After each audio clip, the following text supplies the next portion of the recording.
Hello, boys and girls. This is Father Mark, your virtual pastor, and I've been realizing that I've been really missing connecting with you guys, and I've been receiving a lot of great videos from my younger friends. I want to say thank you for those. They really mean a lot to me, and have become something very special that I look forward to. I've also received a couple of virtual high fives here and there, which is wonderful. And I thought it would be nice, because I always talk to the parents, to have a little special session for you, all my younger friends who I see every Sunday and are so much a part of our life here in my life. I want to point out a birthday that I know of. One of our younger members, Owen Proctor, turned 3 years old on St. Patrick's Day. So happy birthday, Owen. Now, if any of you other guys have celebrated birthdays recently or will be celebrating a birthday, and you would like me to mention that in my weekly little video chat with you, just have mom or dad email or call the office, and I'll be glad to do that. I also want to point out that I know many of you look forward to your children's bulletin each week, and we've made sure now that this is available for you on the website, so mom and dad or yourself can download it and find there what you're used to getting when you come into church every Sunday. And so also, in addition to that, if you have any questions or if you have any things you would like me to talk about, that you can have mom and dad email or call the office with those as well. But I thought today it would be nice just to spend some time telling you a story. And so it would be great if we could do that and spend some time with that story. And then maybe mom or dad can have a discussion with you about what it means and how you see God working in your life. And so the story that I thought you would appreciate is an older story. It's called The Tale of Three Trees. And it's written by a lady named Angela Elwell Hunt. And so if you get yourself comfortable, we can share this little story together. So once upon a mountaintop, three little trees stood and dreamed of what they wanted to become when they grew up. The first little tree looked up at the stars twinkling like diamonds above him. "I want to hold the treasure," he said. "I want to be covered with gold and filled with precious stones. I will be the most beautiful treasure chest in the whole world." The second little tree looked out at the small stream trickling by on its way to the ocean. "I want to be a strong sailing ship," he said. "I want to travel mighty waters and carry powerful kings. I will be the strongest ship in the world."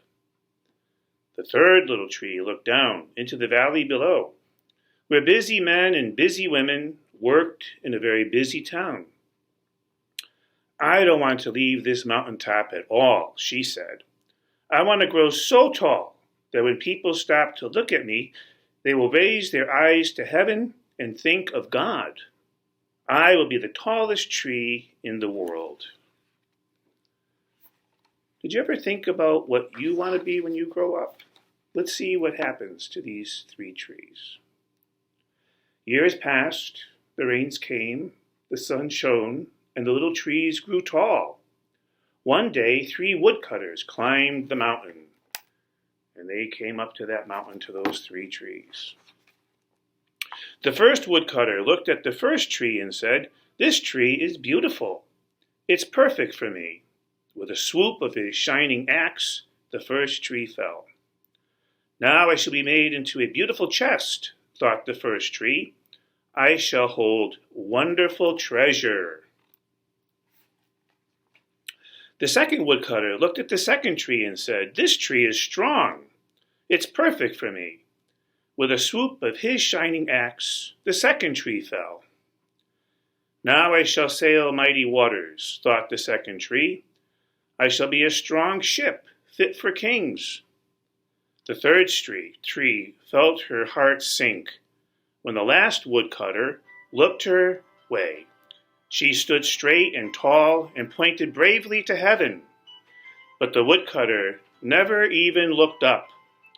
"Any kind of tree will do for me," he muttered. With a swoop of his shining axe, the third tree fell. Now all 3 trees had been cut down. The first tree rejoiced when the woodcutter brought him to a carpenter's shop. But the busy carpenter was not thinking about treasure chests. Instead, his work-worn hands fashioned the tree into a feed box for animals.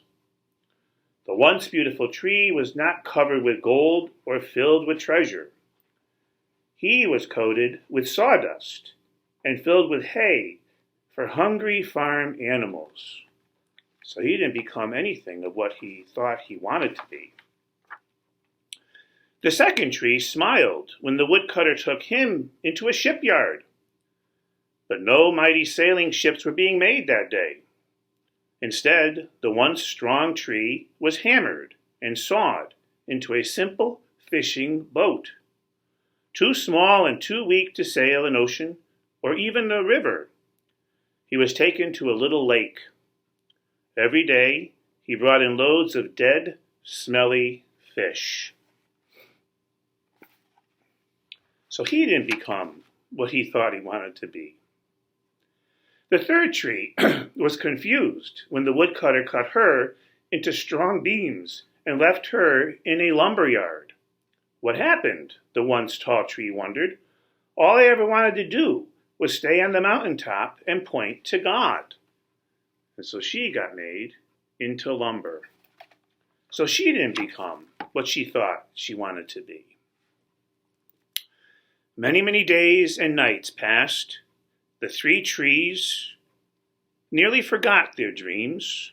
But one night, golden starlight poured over the first tree as a young woman placed her newborn baby in the feed box. I wish I could make a cradle for him, her husband whispered. The mother squeezed his hand and smiled as the starlight shone and the smooth and sturdy wood. This manger is beautiful, she said. And suddenly, the first tree knew he was holding the greatest treasure in the world. Who do you think that was?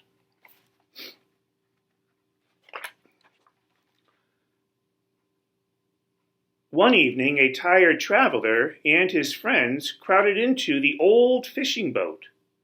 The traveler fell asleep, and the second tree quietly sailed out onto the lake. Soon a thundering and thrashing storm arose. The little tree shuddered. He knew he did not have the strength to carry many passengers safely through the wind and the rain.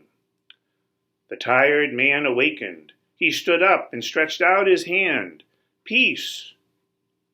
The storm stopped as quickly as it had begun. And suddenly, the second tree knew he was carrying the King of heaven and earth.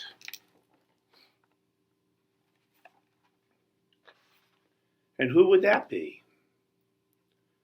One Friday morning, the third tree was startled when her beams were yanked from the forgotten woodpile. She flinched as she was carried through an angry, jeering crowd. She shuddered when soldiers nailed a man's hands to her. She felt ugly and harsh and cruel.